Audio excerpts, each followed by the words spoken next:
my Instagram feed are just ads from competitors. So even though I really hated that in the beginning, now it's like how I keep up with like what everyone's doing, how they're pitching their product. I get basically every single ad. And I saw one that was saying, hey, Mint is shutting down, migrate to use our product. I was like, what? Intuit had not communicated it to anyone, really. They just put up a blog post. I feel bad complaining about it because I never imagined we would be able to grow that fast. It was just like such a big multiple of what we were able to do, even on our best days, that I never thought that was possible. Welcome to Turpentine Finance, a podcast where we talk with top founders and finance leaders about what it takes to architect success. Our guests speak candidly about big business inflections, market curveballs, and how they approach decision-making so that you have the tactics and mental models for when the pressure is on. I'm your host, Sasha Orloff, founder, CEO, and self-professed finance nerd. You ready? Let's dive in. Hi, everybody. So one of my favorite parts about this podcast is getting to hear behind the scenes stories of like major business inflection points. And so we've had previous episodes with like Ahmad from Mercury talking about the day that SVB collapsed, and Cigar from Instacart on the day Amazon acquired Whole Foods. And so these are already big companies that became icons overnight. But there's something just really special about this unique founder who for years has been building this product with a almost cult following and then having it going massive and mainstream like almost overnight. So this is a special story about Andrés from Copilot Money and the day Intuit announced that they were shutting down Mint.com. It's a great story with an amazing founder and one that I'm excited to get to share with you. So Andrés grew up in Chile and worked as a software engineer in a couple small companies like Groupon and Google and YouTube and Google again before founding Copilot Money in January of 2019. And with that, Andrés, welcome to the show. Hey, Sasha. Thanks for having me. All right. So you shared on Twitter an insane growth of Copilot when Mint announced it was going to shut down. But before we go into those details, I think it's important to hear the story about the product before that, because a competitor shutting down doesn't necessarily mean exponential growth. And there's a little bit of like a 5-year overnight success story coming here. But before we even get into that, Mint.com had already existed for a long time with millions of users, 3.6 million, according to their press release. So what motivated you to build Copilot? Yeah, great question. So I was one of those users. I had been trying to use Mint for many years. Obviously, when it came out, it was such a cool product that pretty much everyone wanted to try it. And what was difficult for me was to get used to or into the habit of actually using it every week or every month, right? Every time I would give it a try, I would have to struggle with fixing things. So it was basically a chore that I had to do every month to check in with my finances. And I had been building great consumer apps at Google and at YouTube, and I knew the feeling of a great app, and Mint wasn't it. So maybe it was when it launched more than 10 years ago, right? But it was already 2019. I was still looking for something better, and I was just why keep waiting and why not build it?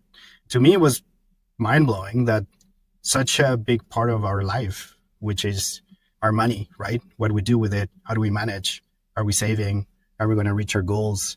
That we didn't have really good tools to manage it, to have visibility into it. So I think the need was pretty clear. And even though the category was super crowded with still super crowded with a bunch of products and companies trying to do this, to me it was very odd that no one was trying it with an angle of just focus on the user experience, focus on building a great product, and then everything else will follow. And that's why I started building it. And so was there anything different that happened the moment? Was there a technological change or a mindset, or was it just the user experience was just not designed for what it was that you liked? Yeah, a good question. I think it was starting to change in the Notion was becoming pretty popular. Superhuman was becoming pretty popular. So this category of prosumer apps, right? Were starting to become a thing. People were considering maybe paying for a service. And yeah, there was in many categories, these prosumer apps were popping up, but in personal finance, no one was really doing it. So it was the right timing to get. I mean, in the beginning, we literally had like a few hundred beta testers for the first year. So it's not like in 2019 we exploded and have like millions of users. So it's more of a what's been happening over the last 5 years since I started working on it. Like things are clicking beyond the willingness to like pay for something like Copilot. Open banking, even though it's still not a thing in the United States, activity is improving. So we're able to link our users' finances in one place more easily than before, for sure. So a few things are coming together, but I guess the origin story is like me being frustrated with the offering that existed. And it's like, I don't know how many people are going to use this, but I know I want something better. I need something better. So I started building it. It brings up an interesting point that I think one of the key underpinnings of this is that there's reliable access to data from places like bank accounts. It's almost interesting that like banks never really owned this space. They kind of kept this data locked in the system, and it's not really geared around helping people achieve their goals. How much did any of this fit into like the vision of what you want out of Copilot? Yeah, it's very interesting because like, over the years, I've been asked many times if I consider, let's say, a Chase app a competitor, because they're like, over the years, they've been adding the functionality to aggregate all of your finances in one place, right? But then I just asked them, like, are you comfortable giving Chase what's happening with your Bank of America account, access to your Robinhood, access to your 401k? Like, do we really trust the banks with not just our financial data that we have with them, but all of our financial data from other places, right? I guess for most people, the answer is no. If there's a better offering, that is not what we're going to like choose, because, you know, it's just like the incentives for the banks to have access to that data and to give you back some visibility into it. Like, obviously they're using that data to sell us more things we don't really need. Like, open that credit card that like you don't really need. So I've been always pretty skeptical about those like offerings from financial institutions. And what I wanted with Copilot is like something that is on my side, right? That is looking after me. It's not looking after the bank's profits. It's just like, do I really need to get a new credit card? Or is it just like, I need to be more mindful about my spending? And we know what the incentives for the banks are. So with Copilot, we've really tried to align the incentives. So we are on your side, and we're looking after your interest and not the interest of financial institution. That's, I think, an interesting point. I think probably something that really differentiates Copilot from what came before. And I like how you bring up, you know, do we trust banks? Do they have our best interest at heart? I think there was something similar at the start of Mint, which was, do they have our best interest at heart? Because if it's a free tool, they're making money. Somehow they're probably reselling your data in order to monetize. You chose a slightly different path. Can you share a little bit more about that? Yeah, for sure. And to give some context, after beta testing in 2019, we decided to launch in 2020 as a paid subscription app. So pretty difficult thing to do, right? To get consumers like you and me to pay for an app. It's always a tough sell, but two things happen at the same time. One, our beta testers were giving us feedback that they were like literally begging us to not go down that path, to not try to upsell them things that they didn't need, or to like go around them and sell the data, right? Because they've been trying to find something like Copilot for a long time, like myself, right? There's a lot of people who've been trying to find something better to manage their finances, where they can just trust the tool they're using and not have to second guess why it's like pitching a credit card, right? So that was one thing, very important thing, right? That was the initial feedback from users. And the other one was, in the early days, it was really, really hard to fundraise for Copilot. Even though we had really amazing traction before we launched, we had a product that was very polished, users who were willing to pay for it. The feedback in general was, we love the product, we just hate the category. So I started to learn that this is a category, the personal finance category, where there's like consensus, like you shouldn't invest in this category because Mint was the longest, like the largest player in the category, and they only sold for, I believe it's like 170 million, more than 10 years ago, right? So no big exit in a long time. That means there's no money to be made. That's what they were thinking, right? So it was difficult in the beginning because we had a service that people were actually willing to pay for, very engaged users, people using the product multiple times a week, even sometimes multiple times a day.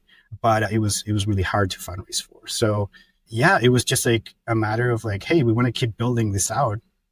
We need a way to sustain the business. So we were like, okay, let's set the bar super high. Let's ask folks to pay for this, to subscribe. And if the market tells us like there's interest for it and like we're reaching that quality bar, we're going to thrive. We're going to do okay. And if not, well, we'll have to find another business idea, right? And luckily for us, the reception was pretty positive when we launched in early 2020.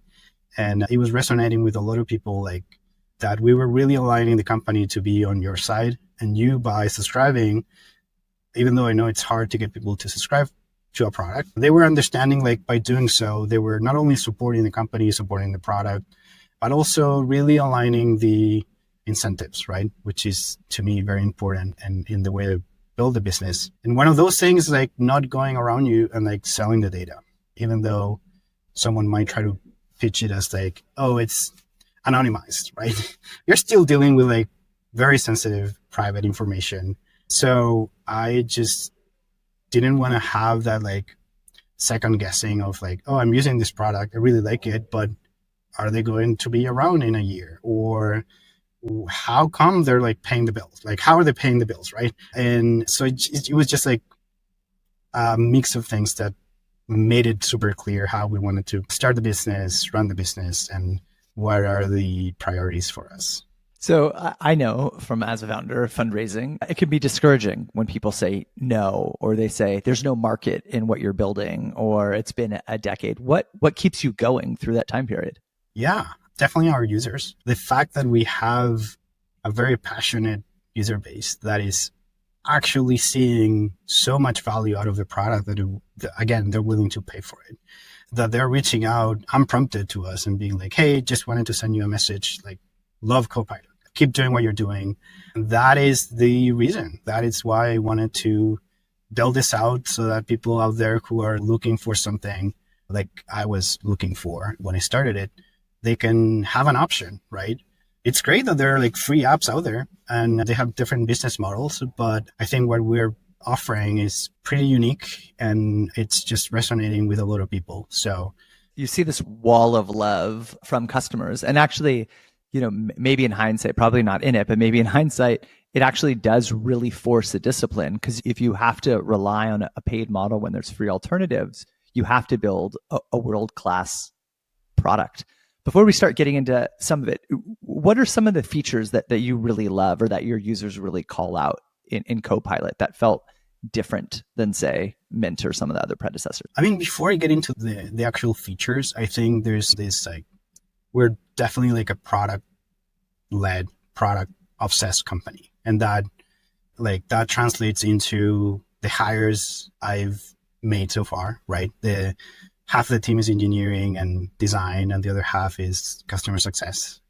And that's it for now. We're still in the early days, but we've really prioritized building the best service, providing the best quality service we can provide. And that also translates into native applications, right? We're available on iOS and Mac right now. We're starting to build for web and Android and iPad and all that, but we've taken the long route where we're building native applications that actually are well designed, well thought out. We're not rushing to launch new features just because everyone else has them. And that was overwhelming in the beginning because we were competing with products that had been around for more than 10 years, right? So they had a lot of features, but the moment you were using those features, you were like, they kind of like didn't think this through. We've taken a lot of time thinking through things. If I had to call out one thing, it's probably that we give you like an inbox zero experience for reviewing your spending. That really resonates with a lot of people. That's the main thing you see when you open the app. It's a daily summary of every transaction that has happened so far today or like yesterday. And with one tap, you can mark them as reviewed. And after that, we also use AI to train a fully personalized model for you as a user, just for you. So Copilot can learn from your behavior on how you want things categorized. So it's just a really nice loop of you reviewing transaction. Copilot gets smarter over time, and you have to do less manual work fixing categories. Actually, that brings up an interesting point. When you're a challenger into a market, sometimes one of the natural tendencies for a prospective user is to think about a feature comparison. And what you just said was sort of you weren't on a race to try and build feature parity of a bunch of mediocre features. You were really thoughtful about a couple. How do you prioritize between getting to feature complete and building things that take a little bit more time and are thoughtful but work really, really well? It's not easy. Like, we definitely feel the pressure to like have all the features that everyone else has. So I'm not saying that doesn't exist, but at the end of the day, we want to build a product that, like, first of all, we want to use, like, right. We want to like build something that feels great, that we're not going to have to go back and redo the feature 2, 3, 4 times, which happens a lot in this category. People just launch something and then they have to go back and like, oh, we heard your feedback and like we're rethinking this feature from scratch, and like they do it again and again. It's like we're losing a lot of trust from your user base if you're following that model, right? So the way we do it is like we take our time, we design it, we get feedback from testers, and then we iterate a little bit more. And like we have a couple of features right now that we're getting close to shipping, and we wanted to ship it this week, but we noticed a few small issues and we're delaying it by a week or two, but we just want to get it right when we launch. So I think it comes down to like what I was saying of like how I run the company as like a product obsessed company, where at the end of the day, what we ship is what matters, and what the user experience is what really matters. But yeah, the pressure is there for sure. Like we definitely have users who are like, hey, I was looking for this feature, you don't have it, I'll go away. But they usually come back after a few months, especially when we launch that feature. Hey, we'll get back to the conversation in a moment after a word from our sponsors. Managing company expenses doesn't have to be a hassle. You can effortlessly streamline the entire expense management process, from receipt capture to approval routing and reimbursements, in a single solution. Enter Rippling Spend, the revolutionary platform trusted by thousands of businesses to take control of their finances. Backed by top investors and boasting over $1 billion in funding, they're dedicated to providing exceptional value to their customers. Here's how it works. An employee submits a lunch receipt via their Rippling app, and AI instantly turns it into an expense report, checking for policy compliance in real time to auto-approve or send directly to the approver based on your org chart. No more chasing receipts or manually routing approvals. Want to take it a step further? Automate your corporate card management with Rippling as well. You can automatically issue cards to employees with preset limits and specific policies, such as managers with a $50 team lunch limit. The rest is auto-rejected at the point of transaction. Then, every transaction syncs with your accounting system in real time. Plus, you earn market-leading rewards on every purchase, rewarding your company for everyday spending, all while closing your books 3 times faster. Ready to transform your company's spending? Sign up for a free demo at rippling.com/turpentine and get 1 month free. That's rippling.com/turpentine. Start your 1 month free trial today. Hey, finance leaders, do you remember when Amazon didn't have to charge sales tax on every online purchase? Well, 10 years later, we see sales tax on e-commerce everywhere. That wave is now hitting SaaS and the digital economy, and Anrock is here to help you navigate this new tax compliance journey. As your software business grows, so does your global tax liability. But keeping up with ever-changing regulations across multiple jurisdictions can be overwhelming. That's where Anrock comes in. Anrock is the enterprise-grade solution that automates sales tax compliance worldwide. Anrock tracks your exposure, calculates tax, and handles filings all in one platform. As a Turpentine Finance listener, you can get a free Nexus study from Anrock today. See your economic and physical nexus in real time by connecting your billing and HRIS tools. You'll get a clear view of your exact exposure in any jurisdiction, plus a live review with a SaaS tax expert. Don't let tax compliance slow down your growth. Visit anrock.com/turpentine to claim your free Nexus study and take control of your SaaS tax strategy. Anrock, empowering software businesses to grow across the globe.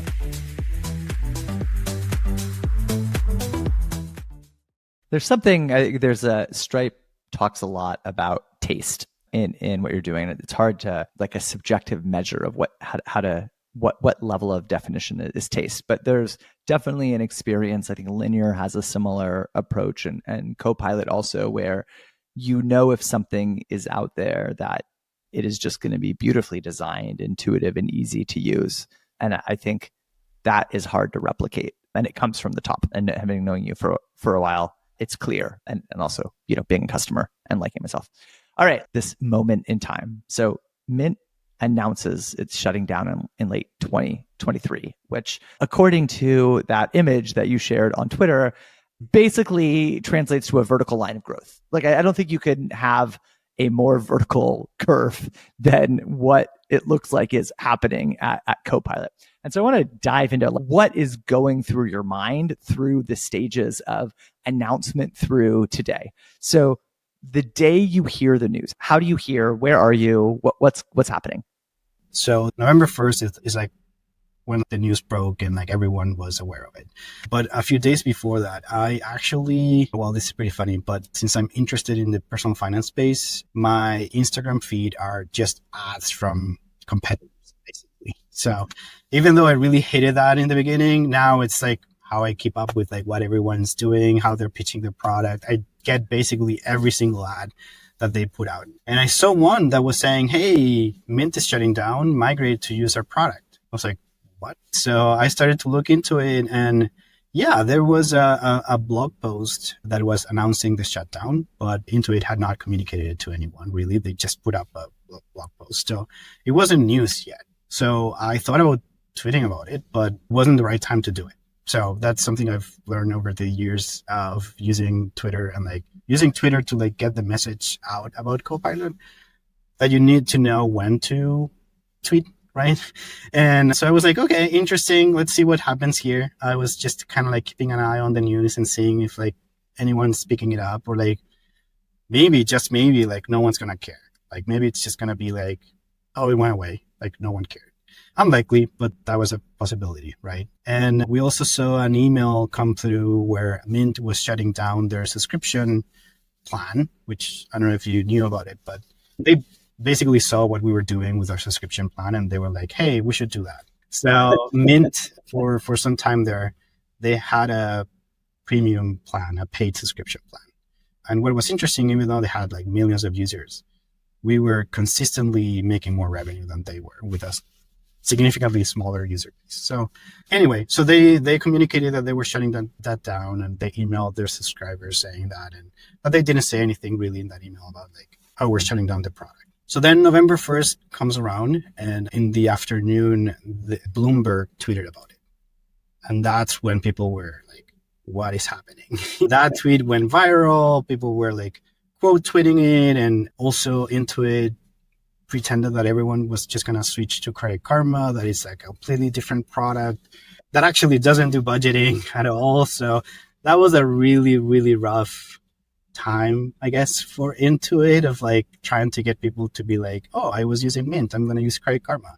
I mean, that had to go through. I joke with my wife a lot, who works in marketing, when sometimes we see news that is like complete crazy, that this was an intentional thing that probably went through layers and layers and layers of approvals to get to a point of like, hey, let's take this budgeting app and let's send everybody over to like a credit monitoring tool. That I'm sure it'll translate perfectly. You're like, what's going on? Sometimes these ads like on TV or the radio or in billboards, and you're like, somebody wrote this, a committee approved this, this went to production, a company spent a bunch of money doing this. There's a lot of people who thought this was like a good idea. I saw that news too and was like, these are completely different things. Why are people gonna switch over. I mean, good for Credit Karma. I love that product and the team there is incredible. But like, it's not a budgeting tool. It's a credit monitoring tool. All right. I mean, we can try to guess as to why they did that, and I think they can make more revenue per user on Credit Karma than on Mint. They were probably not making enough revenue through Mint, and they were like, "Oh, we make more money per user on Credit Karma, so let's just move everyone to Credit Karma." And that's what happens when the leadership is not focused on the product and the user experience and what people want. Right? You're just like seeing numbers, and you're like, "Oh, if we move half of them to Credit Karma, we're gonna make more money. Let's shut down Mint." Right. So I'm just guessing, but that's probably what happened. But yeah, people were like, what is going on? Like, how are you pretending that you're going to move people from like a budgeting app to something that it isn't?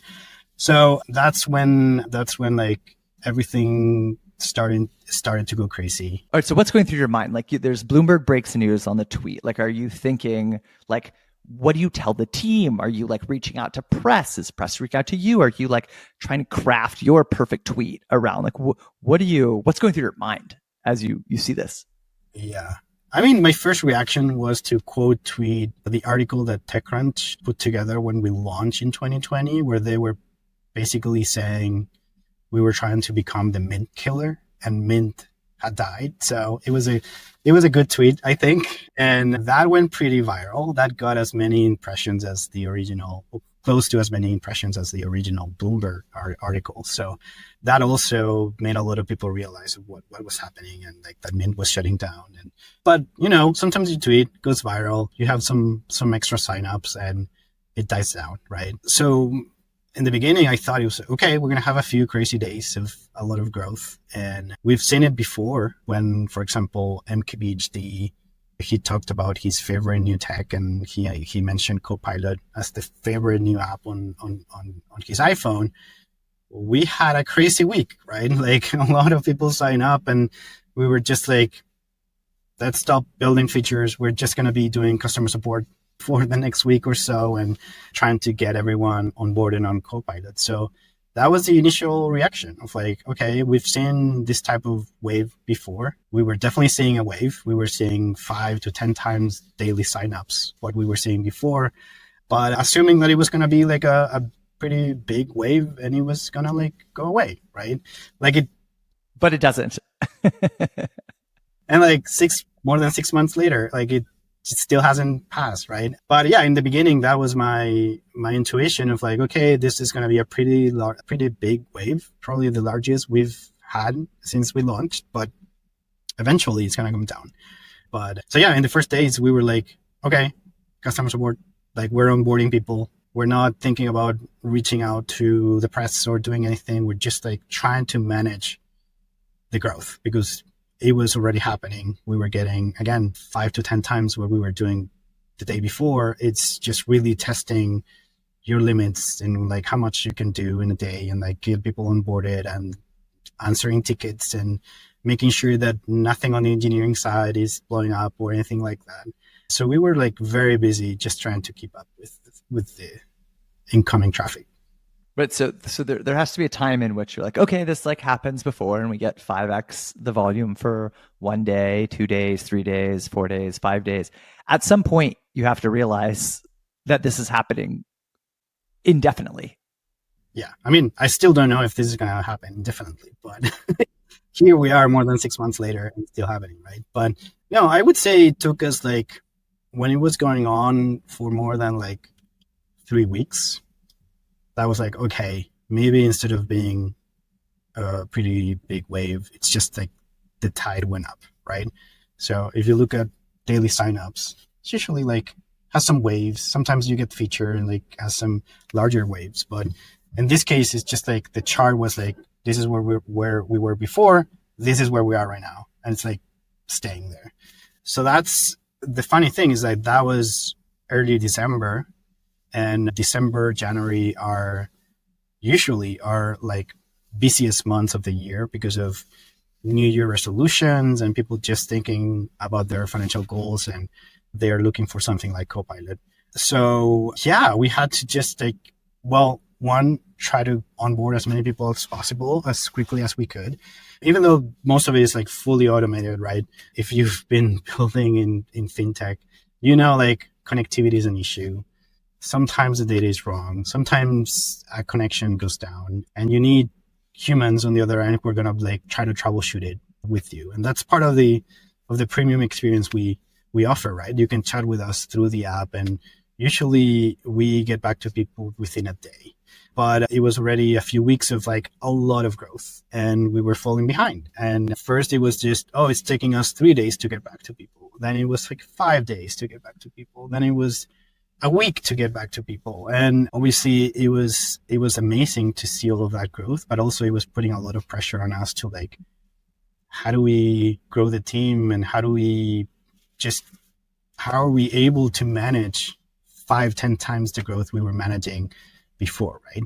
And what do you actually do? Do you go hire a bunch of people? You just how do you tell a bunch of engineers, stop coding, we just got to respond to stuff along the way? We for sure had a few weeks in there where we were like, okay, this week, customer support sprint, we're not building features, we're just like trying to help the support team get the numbers down. And that was always super effective. It really brought the team together, even though sometimes you get people who are like, hey, I'm here to build features. Why am I answering support conversations? That quickly changed to like, okay, this is great. I love talking to our users, and now I understand what they want better. So definitely like a good learning there. Like everyone should be doing customer support. But also we shifted from building new features that we wanted to launch before the end of the year to just focus on things that we're going to minimize the number of times people have to reach out to us. So we just spent a bunch of time thinking through what are the most common support tickets we get, what is confusing about the product, how do we automate, how do we not really automate the human part of it, which is customer support, but like how do we make the product more clear so that people don't run into issues of deleting data or like things like that. So, but yeah, always like thinking like, okay, December, end of year is going to come around. It's going to be crazy, but then probably the wave is going to end. It's going to come down. And yeah, then at the end of year came around. It was by far the busiest day we've ever had by a few multiples. It was just wild, and it just wasn't stopping. So it was putting a lot of pressure on the team, on myself, on like, how do we figure this out? Because we were putting all of our resources towards answering our users, right? Yeah. Getting back to them. But at the same time, we needed to be hiring. We needed to be, which means outreach, interviewing, not only like onboarding, training. There's a lot of training we need to do. It's a very technical product, and troubleshooting is not trivial. So, and the best people who are the most effective in the inbox were also the more senior members of the team who are going to be doing the hiring, who are going to be doing with me, of course, but they were going to be involved in the process of like training and like, so we just had to like focus on doing the best we could, even when times were a bit rough. Obviously, users get frustrated if we don't get back to them as soon as a day or two, right? So we were starting to see a lot of frustration, and like we were also frustrated. Like we wanted to get back to them as soon as possible. We were putting all of our resources towards it. We were hiring, we were training folks, but we just knew we had to survive a couple of months of that being the case, where like we're going to see some really frustrated users, and we were doing everything we could to like make them happier, giving them a free month or so. But yeah, we just knew. Hey, we'll get back to the conversation in a moment after a word from our sponsors. Hey everyone, Eric here. At Turpentine, we're always looking for ways to streamline our work. That's why we use Notion for all our internal documents. It's been a game changer for us, and I want to tell you why. Notion is this amazing all-in-one workspace that combines your notes, docs, and projects. But what's really cool is their new Notion AI. It's like having multiple AI tools built right in. You can search, generate, analyze, and chat, all without leaving Notion. What sets Notion AI apart is how it personalizes responses based on your content. It's not just another generic chatbot. It understands the context of your work. Plus, it can search across thousands of docs in seconds, even connecting to tools like Slack and Google Docs. And get this, Notion is used by over half of the Fortune 500 companies. Teams using it send less emails, cancel more meetings, and save time searching for their work. It's designed to keep everyone on the same page while protecting your privacy. Want to give it a try? Head over to notion.com/upstreampod. That's all lowercase. Notion.com/upstreampod. You can try Notion for free, and when you use our link, you're supporting our show. Give the powerful, easy-to-use Notion AI a shot today at notion.com/upstreampod. I think it comes across how genuine you and the team are and how much you care about every detail, including the customer experience through massive growth. And it was pretty massive growth. So the story breaks November 1st. When do they shut it down? I feel like it was a pretty quick timeline that probably freaked out the 3.6 million Mint users of like, what do I do? Yeah, that was another very interesting thing about their announcement. They announced that they were going to shut down January 1st of 2024. The busiest day for any personal finance app out there. Like that's the day when they're going to shut down and like when people are trying to get their finances in order. So I don't know who came up with that date, but I don't know if they're still employed because they had to change it to March very quickly. But yeah, for a few weeks there, people were freaking out and we were freaking out. I was like, okay, we're going to have to onboard a ton of people before in the next couple of months. And then they're going to also in the beginning, they didn't clarify that you could still have access to your Mint data after they shut down. So people were really, and I understand why they were like freaking out. They were using the product for 10 plus years. They had a lot of data there. They were kind of like stuck with the product because, I mean, once you've been using a product for that long, it's really hard to switch to a different one. And I mean, it's just going to go away and probably their data is going to be deleted in January 1st. And so there was a lot of anxiety from those users of like, okay, I need to find a solution. I need to find it right now.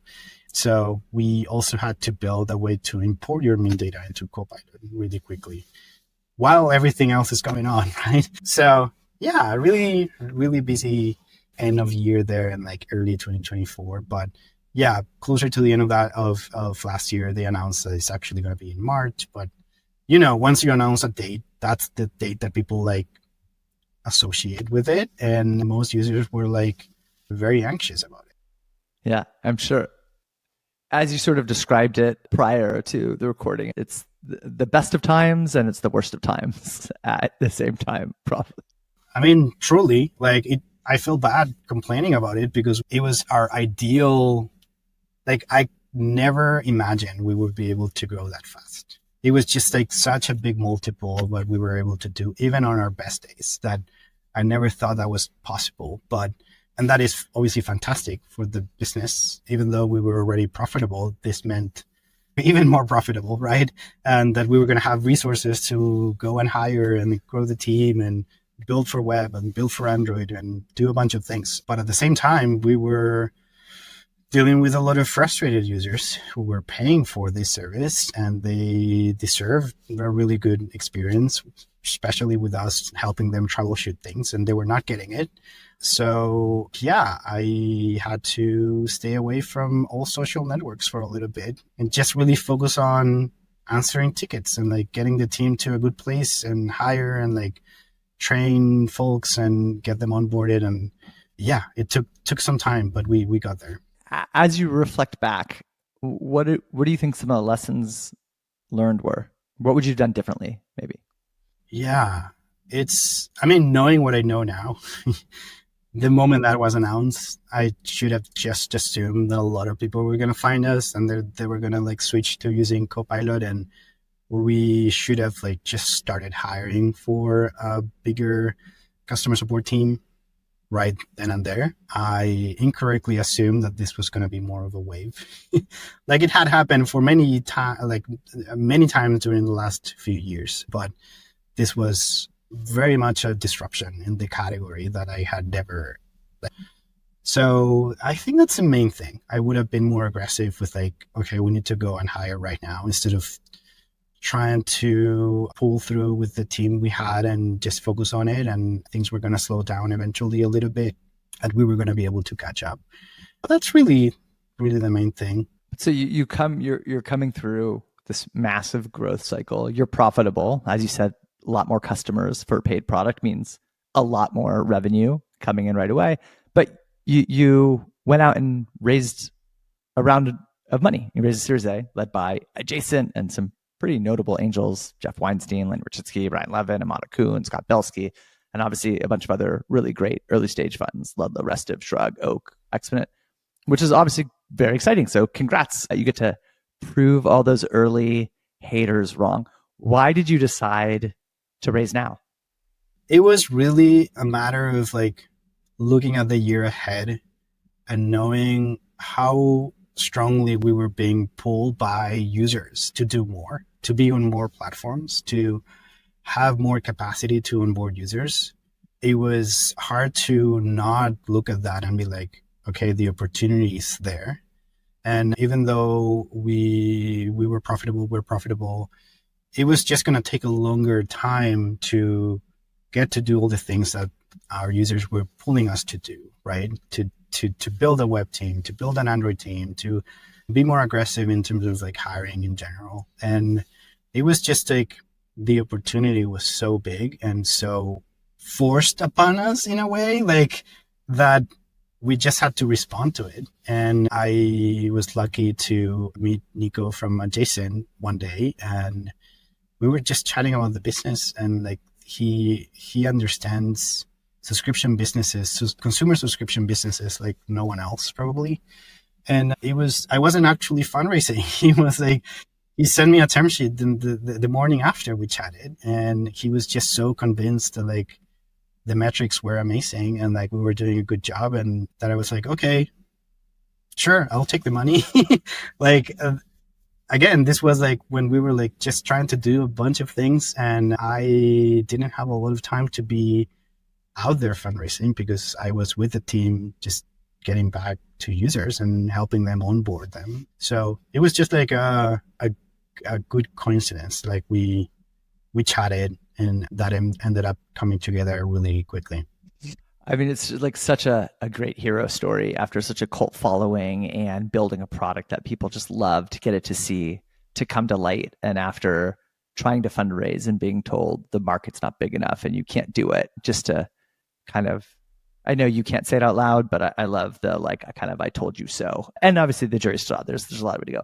Well, so what's next for Copilot Money? You raised a round, you have a lot more customers, you have a bigger team. You talked about expanding to Android and desktop. How does this help get you closer to the vision, or what's next? What is the vision? Yeah. So, I mean, taking a step back, what we're really trying to provide here is financial clarity by aggregating everything in one place, giving you the right information when you need it.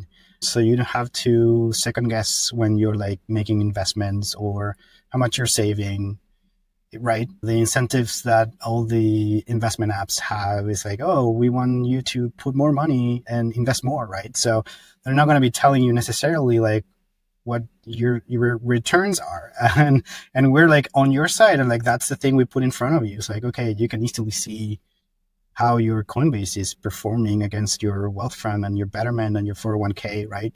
So it's just so much more than budgeting or spending tracking or tracking your net worth, really. It's like, how do we help people reclaim their financial data from the banks?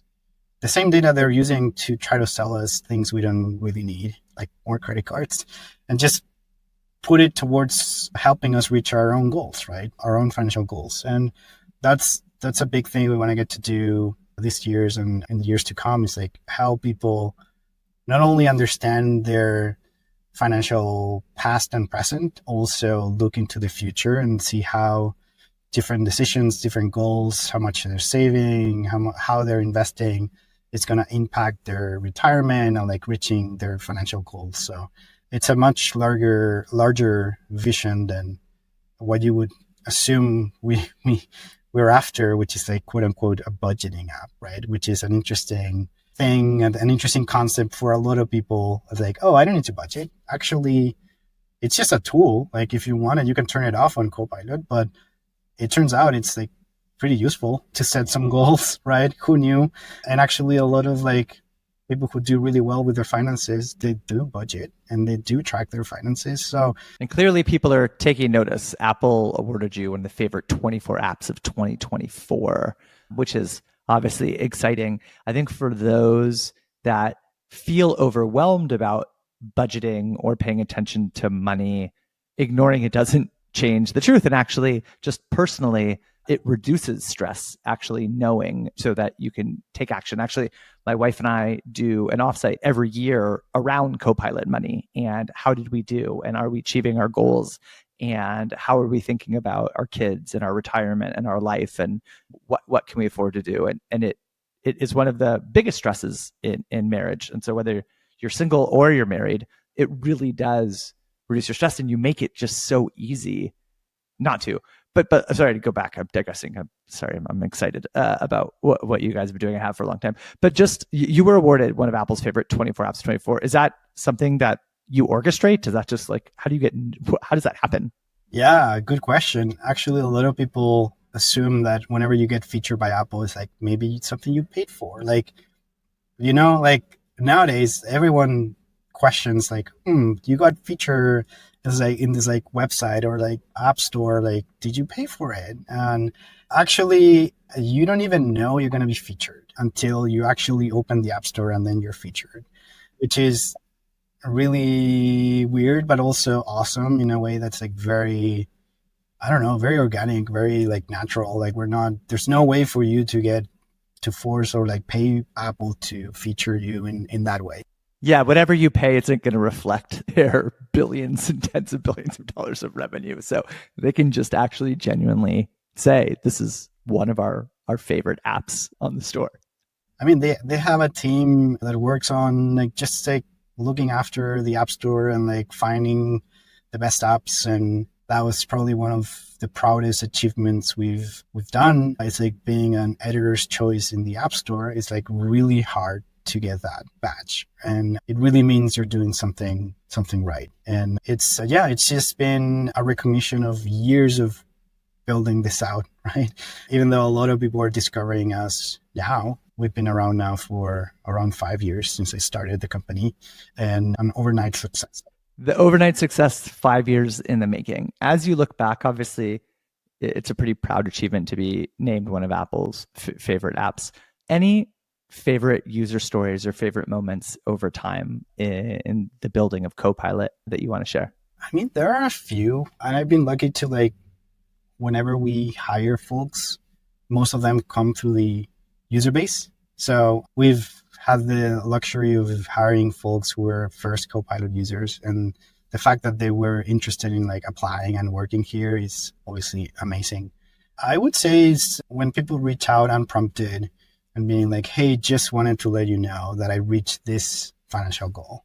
Even though like we're still developing the way to properly track your goals in Copilot, they clearly are associating the fact that they're like improving their finances and able to buy a car, buy a house, or just like reduce the number of times they have to sit in front of a laptop and look at spreadsheets with their partner, right?